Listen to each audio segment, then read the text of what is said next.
अस्सलाम वालेकुम दोस्तों। माउस टच या टच पैड बहुत ही यूज़फुल ऑप्शन होता है किसी भी लैपटॉप यूज़र के लिए, लेकिन कभी कभार ये हमें तंग भी करता है। जैसे अगर हम फास्ट टाइपिंग कर रहे हैं या इस तरह कोई काम कर रहे हैं तो हम इससे डिस्टर्ब हो जाते हैं, या फिर हमारे पास ऑलरेडी माउस है और हम उसे इजीली यूज़ कर सकते हैं, तो वो बेटर ऑप्शन होता है। तो अब हम बात करेंगे हम इसे डिसेबल कैसे करते हैं आप टच पैड को। तो सिंपल ये देख सकते हैं आप F9 पे इसका ऑप्शन आपको नज़र आ रहा होगा, डिसेबल और एनेबल का। ये कहीं भी हो सकता है, कुछ लैपटॉप्स पे ये F3 पे भी होता है, यहाँ पे ये F9 पे है, या कहीं भी है। आपको ये ऑप्शन याद रखना है।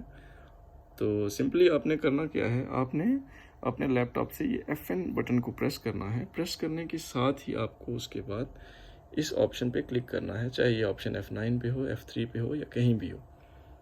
तो जब आप F9 को प्रेस करने के बाद F9 को प्रेस करेंगे उसके साथ, तो ये डिसेबल हो जाएगा। फिर एनेबल करने के लिए भी सेम प्रोसीजर है, आप देख सकते हैं यहाँ पे आपको ऑप्शन नज़र आ रहा होगा। तो बहुत ही सिंपल सा तरीका है अपने टच पैड को एनेबल या डिसेबल करने का। Thanks for watching.